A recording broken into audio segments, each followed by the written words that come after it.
Madame, monsieur, bonjour. Merci, ravi de vous retrouver pour un nouveau forum qui va parler cette semaine de réconciliation. Réconciliation comme un nouveau rapprochement, ça peut être professionnel, amical ou même amoureux.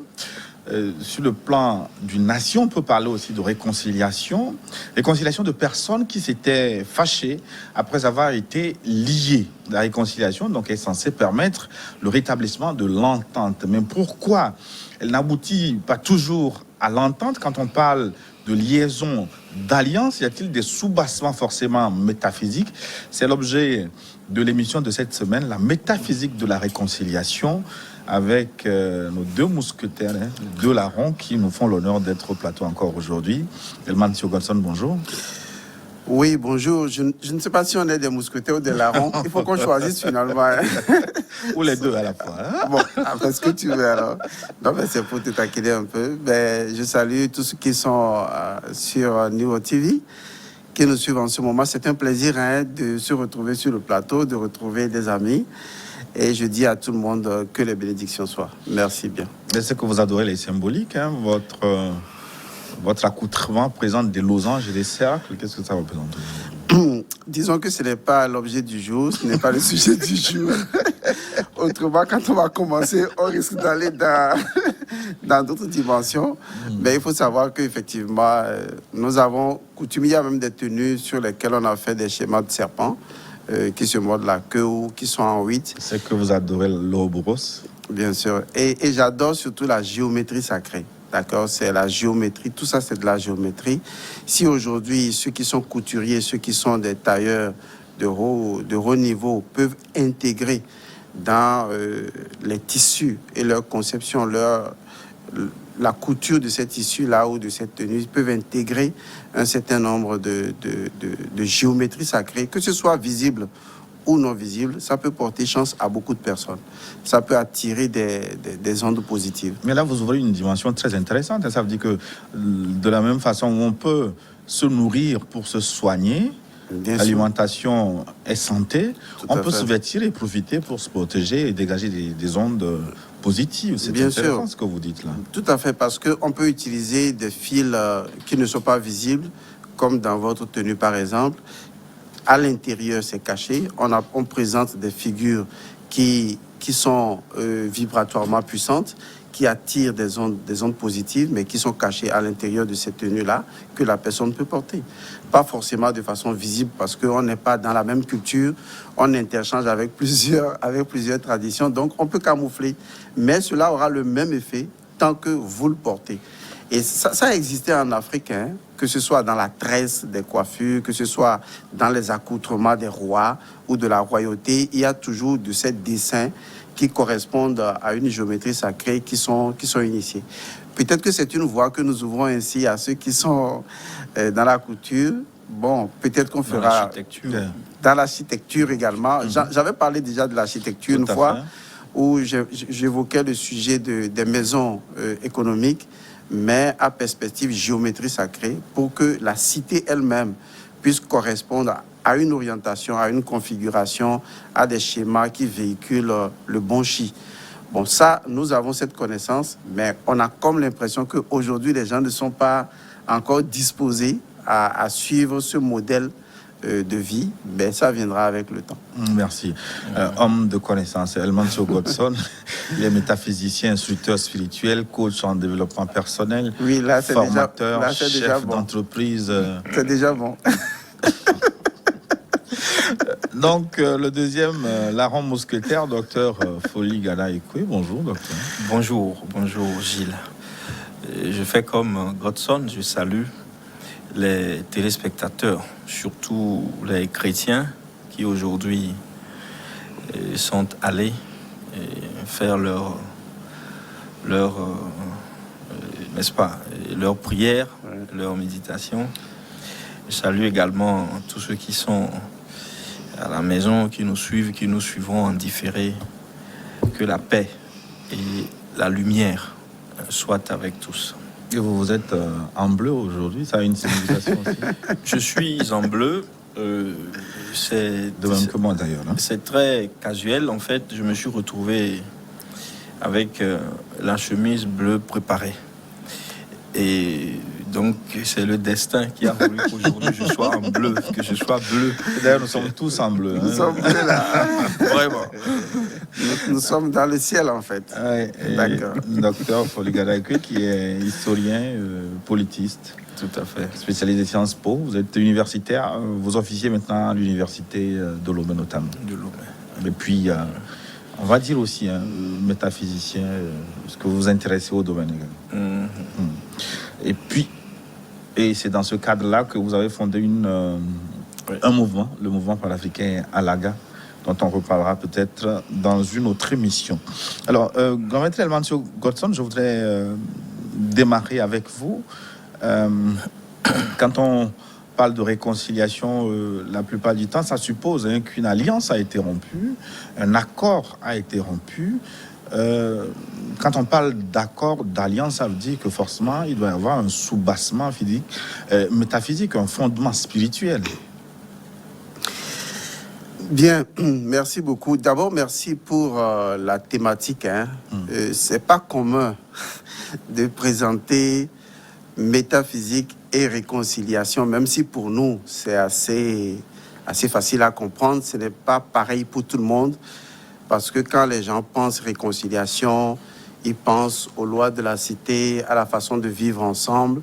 Ils ont déjà oublié, la plupart du temps, leur tradition, leur culture, les choses qui nous ont amenés là. Parce que des fois, on oublie ça. Qu'est-ce qui nous a amenés à être ce que nous sommes aujourd'hui? Ça s'oublie. Bon, on fait avec. Toujours est-il qu'en connectant la métaphysique à la réconciliation, on voit que cela permet d'approfondir cette dimension symbolique des choses. Puisque, en fait, quand on parle de métaphysique, ce n'est pas compliqué. C'est juste cette frontière, cette dimension de l'esprit symbolique et de la pensée symbolique, disons sans lequel ou sans laquelle le monde n'aurait pas de sens. Puisque les choses n'ont de sens que lorsque nous pénétrons l'êtreté de la chose. Je dis bien l'êtreté de la chose. L'êtreté d'une chose, c'est ce que les Égyptiens ont appelé les netchers, c'est-à-dire la divinité d'une chose. Ce qui fait que la chose est la chose sans laquelle la chose n'est pas la chose, ou la chose par laquelle la chose est la chose. Donc, il y a la dimension de la permission, il y a la dimension de l'autoconnaissance de la chose. Mais aujourd'hui, ce que nous faisons, c'est qu'on ne réfléchit plus sur l'êtreté de la chose. On estime qu'on sait de quoi on parle et on va avec, mais on ne comprend pas que chaque chose possède une divinité intrinsèque, c'est-à-dire une êtreté qui fait que la chose a sa présence au sein du tout, puisque le tout n'est le tout que lorsque tout est dans le tout. Et donc, la préexistence d'une chose avant son existence ne concerne pas seulement l'être humain, mais ça concerne aussi bien les concepts, toutes les choses qui existent. Donc, du coup, on voit que toutes les choses ont leur êtreté. Il en est de même donc de la réconciliation. Vous allez voir que quand on va parler de la réconciliation, ce sera toute une épopée en fait, qui sera faite d'histoires épiques et d'éléments importants dans la mesure où, tant qu'on ne retourne pas dans la dimension symbolique sensée des choses, on ne perçoit pas la valeur aussi bien culturelle que revêt une chose aussi simple que la réconciliation. Donc, quand on parle justement de la réconciliation, pour répondre à votre question, il y a une dimension métaphysique, d'accord, qui est connectée directement à la dimension symbolique des choses. La perte de cette dimension fait que, comme vous l'avez si bien souligné, les gens ne font pas toujours aboutir les processus de réconciliation parce qu'on part déjà sur du mauvais schéma. Et le mauvais schéma est le suivant, et ça se dessine de la façon suivante.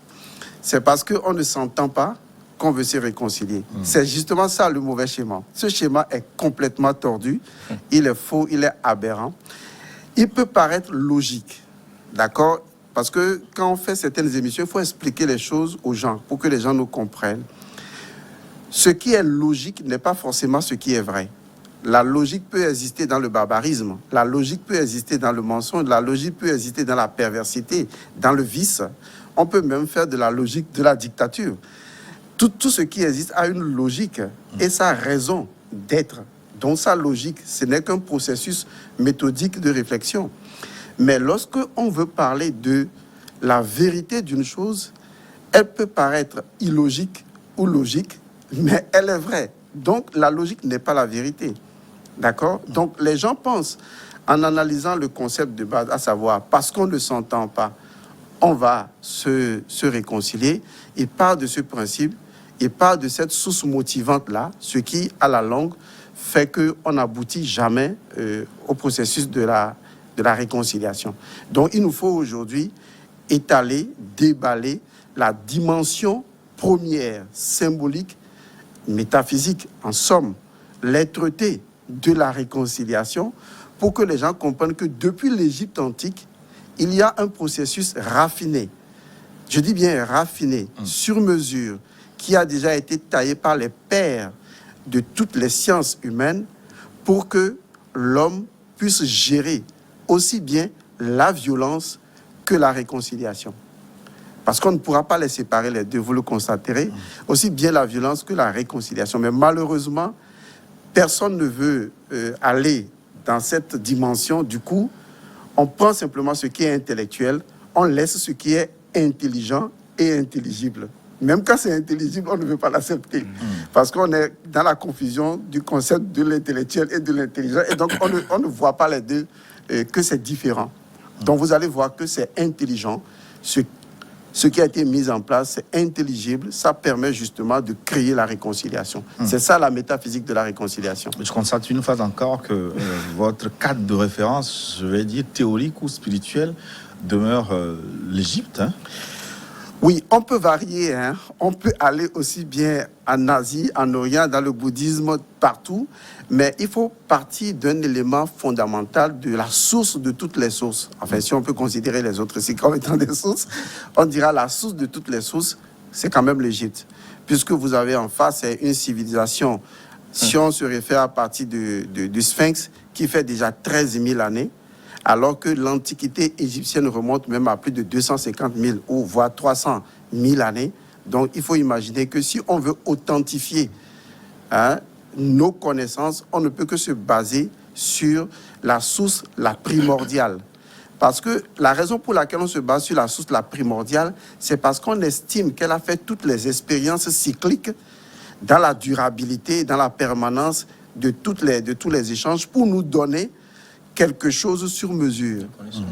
On ne peut pas prendre l'exemple sur une civilisation actuelle. J'ai même de la peine à parler de civilisation actuelle parce que en réalité, est-ce qu'il en a? Bon, les gens nous le diront. Mais on ne peut pas prendre l'exemple sur une civilisation, excusez-moi le terme, bâtarde, puisqu'elle ne reconnaît même pas sa propre source, son origine, donc une civilisation bâtarde, pour pouvoir avancer. C'est ça qui crée le cafouillage. Donc on est obligé de se reconnecter à nos pères, de se reconnecter à nos ascendants, à notre propre authenticité et à notre innocence pour vectoriser un certain nombre de connaissances nécessaires à l'équilibre du monde et de l'humanité. Donc, ce n'est pas parce que je suis africain que je me réfère forcément. Je voudrais enlever, enlever cet imbroglio-là. C'est parce que je trouve dans cette civilisation-là quelque chose d'intelligent, d'intelligible, quelque chose qui permet de nous amener plus rapidement dans la transcendance sans passer forcément par les concepts les plus absurdes. Et d'ailleurs, les Médou Nétière le précisent, puisque chaque Médou Nétière est une incarnation d'une divinité, d'une symbolique divine. Et ça montre très simplement que nous sommes dans une dimension préverbale. Or, la dimension préverbale, c'est la dimension de l'intuition, de la fusion, de notre fusionnel, où toutes les choses communiquent avec tout. Vous voyez, c'est important. Tout communique avec tout. Avec le langage, avec la logique et la raison. On ne communique pas avec tout. Mais maman communique avec son bébé. Alors que le bébé vient de naître, maman ressent le bébé. Il y a un langage préverbal qui est antérieur même au linguistique, à la logique. Et donc, l'Égypte dit, avec ce langage, on peut communiquer. Maintenant, le fondement de ce langage, le siège de ce langage-là, c'est le cœur. Et ce n'est pour rien que c'est adoubé à la maths, c'est adoubé à l'équilibre dans la psychostasie. Tout est clair pour nous, en fait. Donc, il suffit simplement de mettre en place quelque chose d'intelligible pour qu'on puisse transmettre cette connaissance de façon logique et intelligente à des personnes qui peuvent l'utiliser dans le domaine économique, politique, social, tous les domaines sont appellables. Tout commence par être clair pour nous également. Je l'espère. Docteur Folly, vous êtes du monde universitaire, autant dire du monde logique, du monde scientifique. Est-ce que vous êtes à l'aise quand on vous fait parler de la métaphysique de la réconciliation? Bien sûr, bien sûr. D'abord, lorsque vous parlez du monde scientifique, du monde de la science, Godson a dit tout à l'heure que, en d'autres termes, que chaque rationalité a sa logique raisonnante. Lorsqu'il dit, par exemple, que on peut trouver de la logique dans la perversion, on peut en trouver dans le bien, on peut en trouver... Alors, la science, que vous appelez la science, nous la définissons. C'est d'ailleurs une définition métaphysique. La science n'est autre que la reproduction des modèles qui sont consubstantiels à la nature. Donc, l'homme découvre le fonctionnement cosmique et sur la base des lois cosmiques, il crée des applications. Et à chaque fois que ces applications vont aller à l'encontre des lois, la nature fait son reset et remet l'homme à sa place. Et du coup, il n'y a pas de science qui soit étrangère à la nature. Or, qui dit nature dit l'expression dans le monde de la matérialité d'une essence qui est transcendantale. Et nous rentrons dès lors dans le monde de la métaphysique. Et tout ce qui est matériel, comme on le dira, même dans les traditions les plus anciennes en Afrique, tout ce qui est matériel a une correspondance métaphysique. Parce que la matière n'est pas la première source. La matière n'est qu'un reflet, n'est qu'une coalescence de l'énergie. Et nous trouvons les origines dans la dimension pré-matérielle. Alors, il a dit tout à l'heure qu'il n'y a pas que les objets qui aient leur essence dans la métaphysique. Les concepts, les idées sont fondamentalement métaphysiques. Donc, science sans métaphysique n'est que ruine de l'âme. Tout à fait. Science sans métaphysique n'est que ruine de l'âme. Et surtout lorsque nous nous amusons à faire de la science sans recourir au fondement métaphysique, nous ne faisons qu'un rabâchage de connaissances qui sont peut-être désuètes. Maintenant, Godson a parlé et j'ai j'ai digéré son speech avec beaucoup de joie. Il a parlé de ce qu'il appelle l'être-té. L'être-té, c'est un néologisme qu'il a conçu.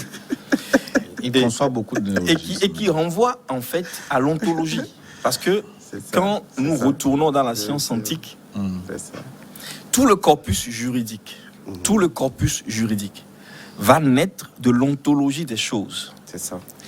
Lorsque, par exemple, Aristote ou Platon, ou avant eux, les premiers qui ont été dans les temples en Égypte, vont parler du droit naturel comme étant le droit de la nature des choses. C'est ça.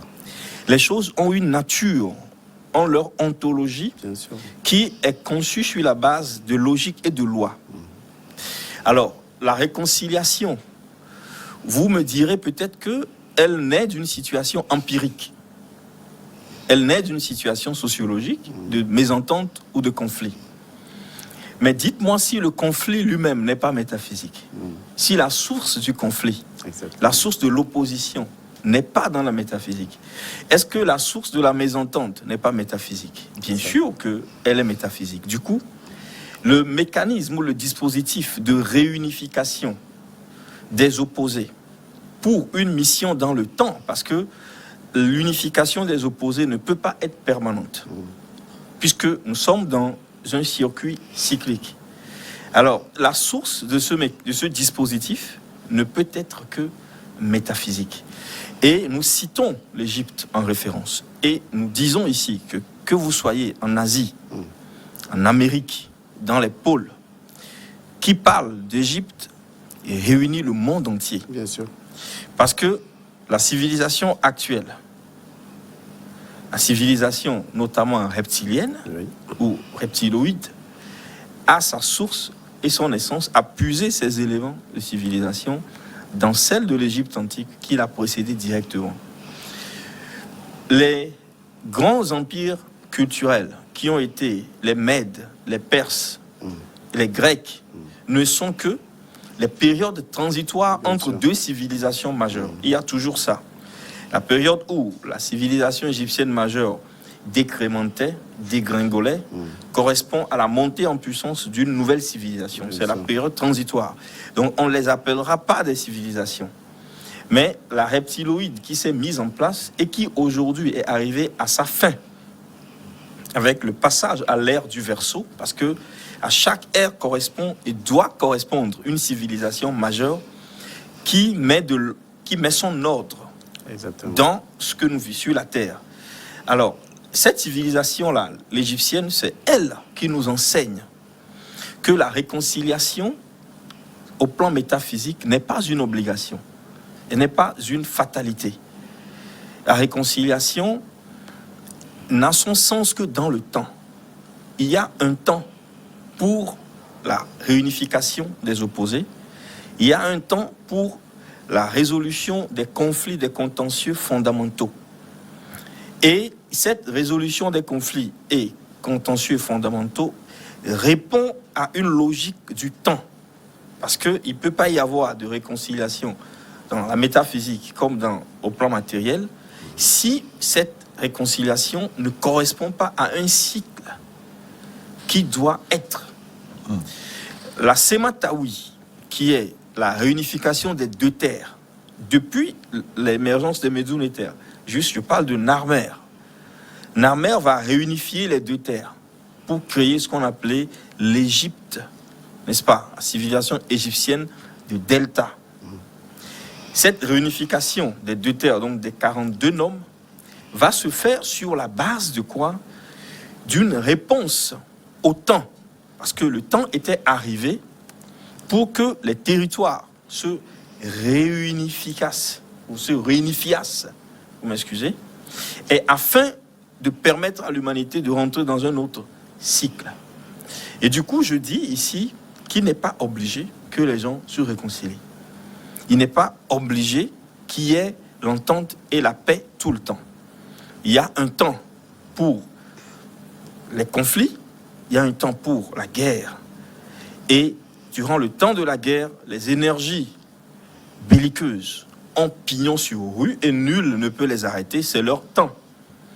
Il y a un temps de la reconstruction où il faut nécessairement que les humains se mettent ensemble autour d'une pensée métaphysique réunificatrice qui est constructrice et constructive du monde matériel.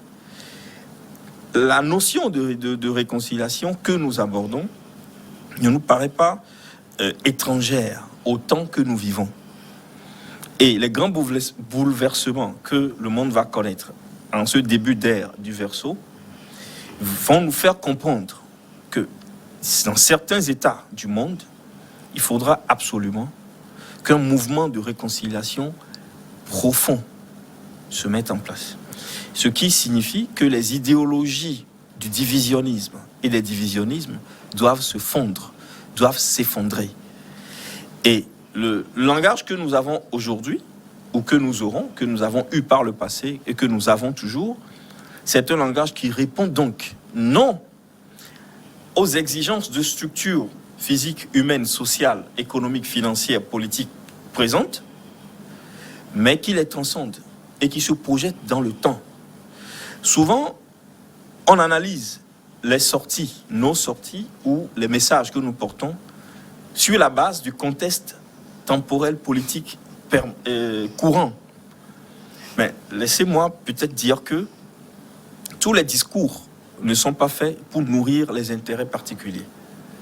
Tous les discours ne sont pas faits pour nourrir les intérêts de groupe. Mais il y a des moments où il faut des discours qui nourrissent les intérêts généraux, les intérêts collectifs globaux. Et l'argumentaire ou le discours de la réconciliation est un appel du temps. En tout cas, pour ce qui concerne l'Afrique, pour ce qui concerne en miniature le Togo et beaucoup d'autres pays à côté de nous, nous sommes en train de rentrer dans la période d'une expérience d'entente et de réconciliation qui sera constructive. pour les années à venir. Donc, si je vous comprends bien, le conflit est fonctionnel, de même que la paix. Ça veut dire que l'humanité sans conflit est une construction totalement utopique, hein. Très rapidement, pour qu'on repasse Bien la sûr, parole. bien sûr. Le conflit est intrinsèque à la nature. Quand je parle de conflit, ce n'est pas forcément un conflit meurtrier. Le conflit constructif. C'est dans le conflit, puisque les entités sont chargées énergiquement de façon différente.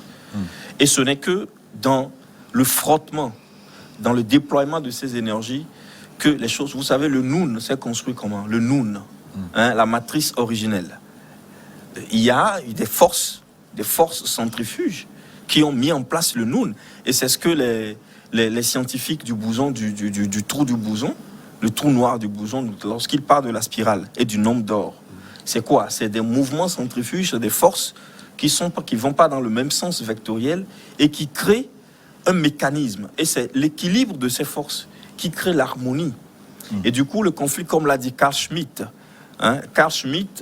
le fameux théoricien du conflit, que les sociétés humaines, le monde immatériel fonctionne sur la base de quoi? De la dynamique ami-ennemi que Hegel va reprendre dans sa fameuse rhétorique de la thèse et de l'antithèse qui va créer la synthèse. Donc nous sommes instruits sur ces questions-là et nous pensons que le conflit n'est pas fondamentalement le problème si c'est son temps. Mais le conflit devient un problème si nous rentrons dans une autre phase. Et la réconciliation aussi n'est pas forcément à rechercher quand ce n'est pas son temps. Alors, quelle est la mesure pour reconnaître les temps dévolus ou au conflit ou à la réconciliation? On va le voir. Mais je voudrais reposer une question à Elmantio Gosson. Alors, il est souvent présenté comme conflit originel, le conflit entre Dieu et les hommes. Si le conflit est intrinsèque à la vie des hommes, pourquoi ce type de conflit est considéré comme destructeur finalement de l'humanité? Il paraît que c'est de ce conflit que tous les problèmes de l'humanité sont nés. Je parle du conflit du jardin d'Éden. Bon, je vais, avant de répondre à votre question, revenir sur beaucoup d'éléments de mon cher ami pour, disons, plus de précision quant à la science de nos ancêtres. Parce que ce qu'il a dit, ce qu'il a exprimé, il faut que les gens saisissent plutôt l'essence de ce qui est dit. Parce que les échanges que, en tout cas, nous faisons, il faut les considérer intemporels.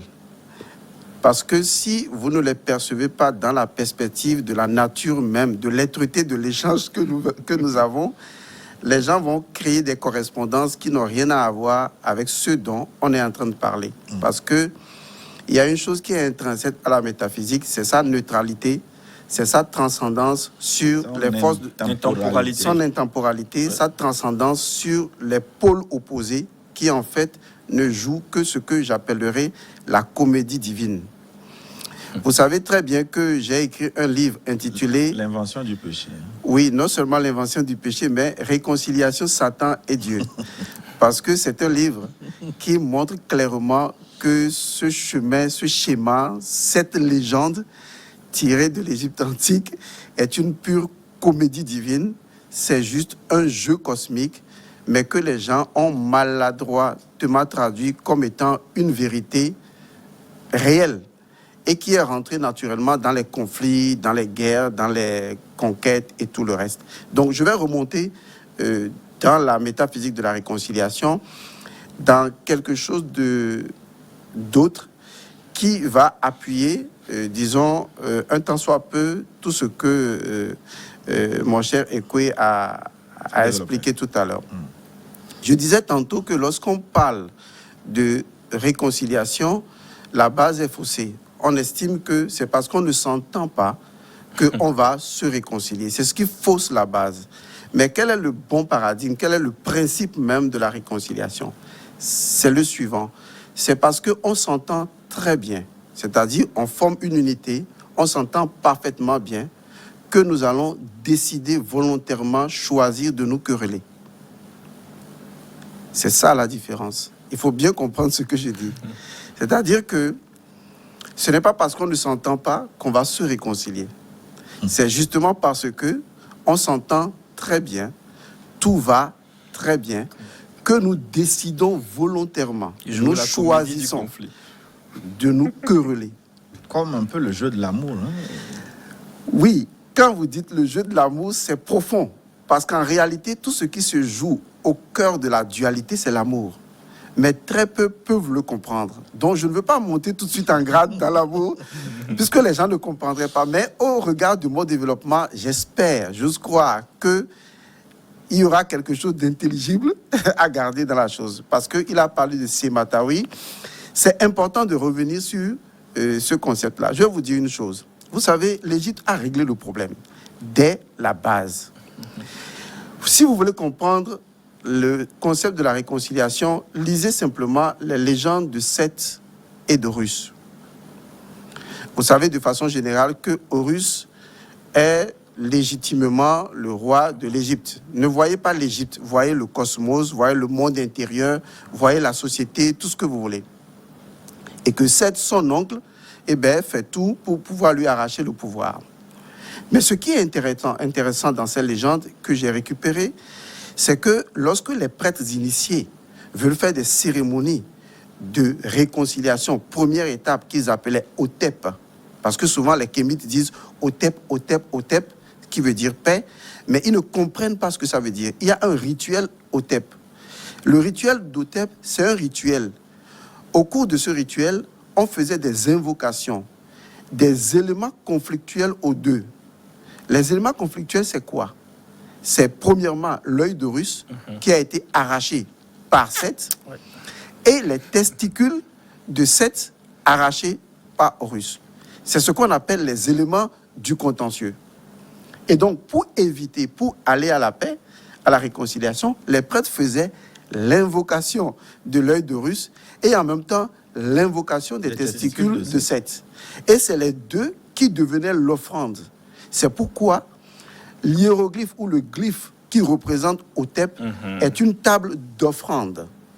Or, une offrande, c'est tout simplement un vecteur spirito-matériel qui permet de conduire les forces vers le haut et de faire descendre les forces vers le bas.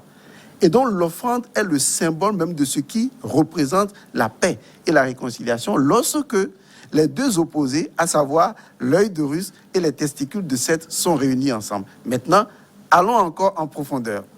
Que représentent les testicules de Seth et que représente l'œil d'Horus? Vous savez, lorsqu'on parle des testicules, on se réfère tout de suite à nos gonades, mais on se réfère à quelque chose de plus profond en nous. Je vais le dire de façon très simple, la violence. D'accord? L'instance de la violence, de la colère, l'instance du pouvoir, de la puissance, la Kundalini, l'énergie la plus puissante qui existe, que le chrétien appellera maladroitement 666, qui représente le dragon. On ne va pas aller dans ce sens pour le moment. Donc je veux dire par là que l'être humain est naturellement violent. On ne peut pas le lui enlever, parce que la violence est associée à sa survie. Si tout de suite là où nous sommes là, on lance des centaines de couteaux dans le ciel, chacun va protéger sa tête. C'est la définition la plus simple de la survie. Si vous avez une famille, c'est votre famille que vous protégez d'abord. En plus de votre tête, si vous y arrivez, vous protégez votre famille. L'instinct de survie. C'est l'instinct de survie qui a amené des populations à former des familles, des clans, des tribus contre d'autres personnes. La violence fait partie de l'instinct de survie. Parce qu'à partir du moment où je me sens menacé, à partir du moment où une population sent que ses droits sont lésés, que sa survie est en danger, il y a soulèvement. Il y aura forcément violence. C'est pourquoi, quand vous parlez de violence, on parle de Seth, qui en même temps est le dieu du temps. Il faut appeler les choses par leur nom. C'est pourquoi il faut faire cette métaphysique-là. Il est non seulement le dieu du temps, mais il est le dieu de la violence. Il est le dieu du désordre. Il est Isfet. Est-ce que vous voyez? Au même moment, Horus représente tout ce qu'il y a de société, de civilisation, puisqu'il est l'incarnation, d'une certaine manière, du dieu vert, le dieu Osiris, qui représente la végétation, la croissance, la civilisation, la société, l'ordre, la mate. Donc, les deux sont là. On ne peut pas exclure de la société la violence. Ce n'est pas possible. Je répète, nous parlons de façon intemporelle, que les gens ne se méprennent pas sur ce que nous disons. On ne peut pas exclure la violence de la société. Parce qu'on ne peut pas exclure la violence de l'être humain. Vouloir exclure la violence de l'être humain, ce n'est pas possible. C'est comme vouloir extraire de l'eau de l'être humain. Ça fait partie de nous. Des fois, on en a même besoin pour aller plus loin. Et donc, Seth fait partie de l'ordre cosmique, puisqu'il aide même le dieu Ré à combattre le serpent Apophis. Oui. Et pour fixer les idées, c'est la contrefaçon de Seth qui est devenu Satan, je pense. Exactement. Voilà le mot juste. La forfaiture de Seth. C'est les gens ont contrefait Seth pour créer un Satan qui ne correspond en rien du tout au Seth égyptien. Absolument en rien. Et c'est ce qui a créé la civilisation chaotique dans laquelle on se trouve, où on a changé le jeu de l'opposition en ennemisme. Ce qui ne devrait pas l'être. Car dans le concept du yin et du yang, quand les Chinois ont récupéré cette connaissance de l'Égypte antique, ils ont bien expliqué que dans tout yin se trouve un yang et dans tout yang se trouve un yin. Dans tout positif se trouve un négatif et dans tout négatif se trouve un positif. D'accord ? Jésus le dira d'une autre façon, à savoir, la paille que tu vois dans l'œil de ton frère, c'est la poutre d'abord dans tes yeux. Puisque ce que tu contemples chez l'autre, tu ne peux le contempler que parce que tu en as une parcelle. Finalement, je me demande, est-ce que Jésus est compris par ses adeptes? Non, mais pour que Jésus soit compris, il faut que Osiris soit compris. Parce que Jésus n'est qu'une autre contrefaçon de Osiris. Donc, il faut que Osiris soit compris. Bon, on ne va pas faire ce débat pour le moment, au risque de choquer les gens. Je pose la question parce que quand vous prenez certaines religions, par exemple le christianisme, qui devrait épouser votre argumentation, c'est plutôt le contraire, hein, une bagarre permanente, et c'est ça même le fondement du christianisme entre Dieu et Satan.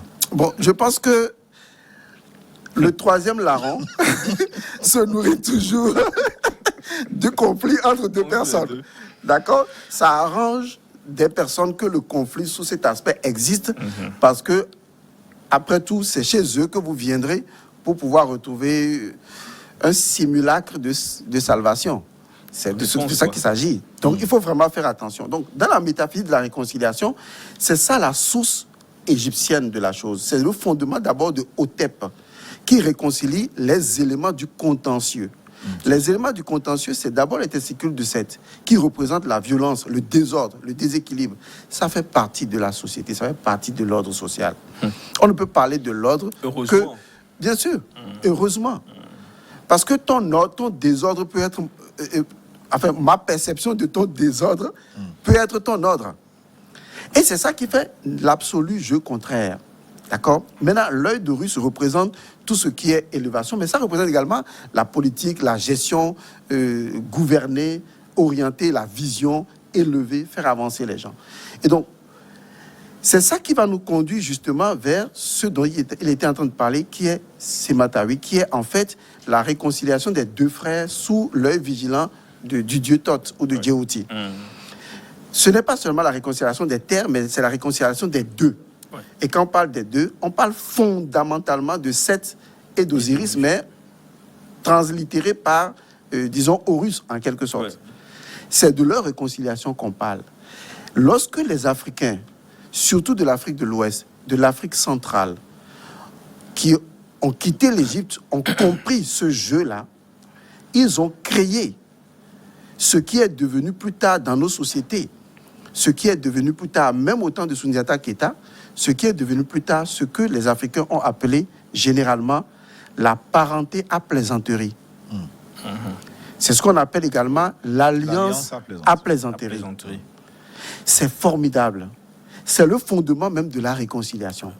C'est ce que je disais tantôt. Parce qu'on s'entend si bien qu'on choisit volontairement, délibérément, de rentrer dans un jeu de conflit. Parce qu'il est nécessaire. C'est parce qu'on s'aime, toi et moi, tu es ma femme, je suis ton mari, que nous devons réserver le jour qui appartient à Seth, qui est notre jour dans lequel nous, on se querelle. Mais il faut retenir une chose. La querelle n'a aucune conséquence sur notre première identité. Je crois que c'est à ce niveau que les choses ont été perdues. Parce que même dans le jeu habituel, quand les gens se querellent, ils disent que l'amour est en péril. Alors qu'en réalité, dans la conception fondamentale du jeu des contraires, qui est donc la parenté ou l'alliance même à plaisanterie, c'est que les conflits que nous choisissons d'avoir n'ont aucune incidence sur l'amour que nous avons l'un pour l'autre. Un peu comme quand on vous mord la langue. C'est ça, même dans nos traditions, on dit que la langue et les dents sont toujours ensemble. Ça leur arrive de se piétiner, mais ça ne les empêche pas de manger, de déguster ce que je ne veux pas nommer et que Gilles connaît. Mais cette fois-ci, je parle de quand un autre vous mord la langue. Oui, mais c'est la même chose. Non, je sais là, il veut me conduire. Je fais mon intervalle exprès pour ne pas tomber dans son piège. Donc, c'est pour dire simplement que nous sommes partis du mauvais pied avec le concept de Satan tel que cela a été enseigné, avec les églises qui sont venues avec leur politique, de la politique église, politique, État, église-État. On est venu à l'État simple, on a hérité de ces faux concepts-là, de ces mauvaises manières de faire les choses. Regardez aujourd'hui en politique au Togo, tout le monde devient tout de suite ennemi de l'autre.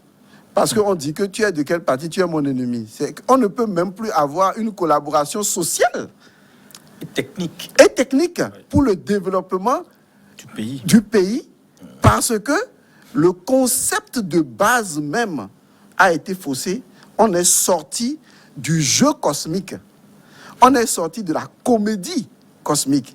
Mais écoutez, mon cher ami, c'est aberrant. À moins que ce soit une religion aberrante, c'est aberrant de concevoir que Dieu a un conflit avec sa créature.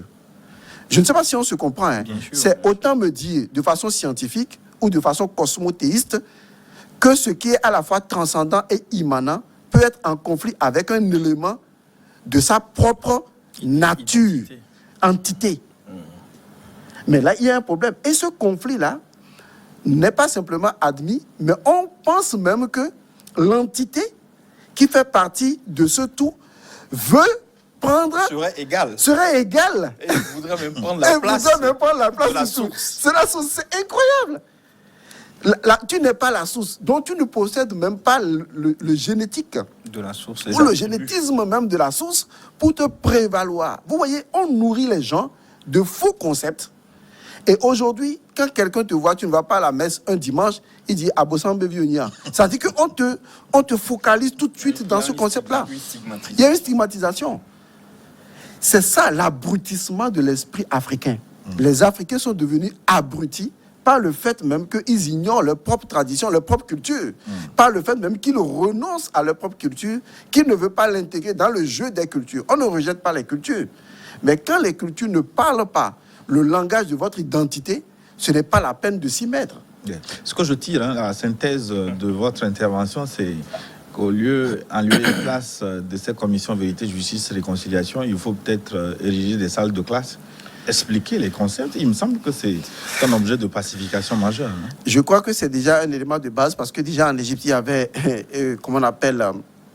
le Perank, qui est déjà la maison de la vie, où on enseignait les concepts élémentaires de la vie, mais aujourd'hui, ça ne se fait pas. Mais ce qu'il faut remarquer dans ce que je suis en train de dire, c'est-à-dire que aujourd'hui, pour qu'on réussisse la réconciliation, il faut retourner d'abord à nos traditions, à la source, pour comprendre sur quelle base reposent d'abord les conflits. D'accord. Les conflits reposent sur une base choisi, voulu, volontaire, décidé de commun accord, qui devient un jeu d'alliance à plaisanterie, qui en fait n'indexe pas l'unité primordiale dans laquelle nous sommes en réalité. Il faut que ça parte de là. C'est ça qui serait l'idéal.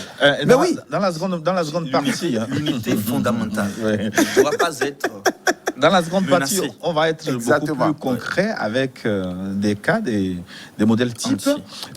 Docteur Ekwe, pour finir en 2 minutes, est-ce que la science politique dont vous êtes spécialiste connaît le concept de réconciliation? permets-moi, Gilles, de préciser. Bien sûr. Il a dit une phrase, il ne faudrait pas que ça se perde. Exactement. Je la répète. Il dit que l'unité fondamentale ne doit pas être menacée par le jeu des conflits ou le jeu de l'alliance à plaisanterie. Tout à fait. Ça, c'est le nœud de la question. Exactement. On peut se battre, c'est naturel. Et on doit le faire. Mais attention, il faudrait que au-dessus du champ de bataille, Exactement. il y ait une entente, une unité fusionnelle. Exactement. Que nos batailles même nourrissent. Il faudrait que on déverse à la consolidation de cette unité les reliquats et les synthèses de nos batailles. Exactement. Le problème, il advient lorsque cette unité fondamentale est menacée ou n'existe pas. Exactement. Ou paraît ne pas exister. Ou paraît ne pas exister. Ne pas exister. Et c'est peut-être là disons la question centrale. Tout à fait. Si nous venons au plan sociologique plus empirique. On va... Maintenant, la réconciiliation. Oui, mais là, on n'a plus le temps pour en parler. D'accord, bon. On va reprendre, je vous promets, je vous redonne la parole en premier, la seconde partie, pour nous parler de la science politique et de la réconciliation. Là, nous marquons une pause pour une nouvelle édition du journal. À tout de suite pour la suite.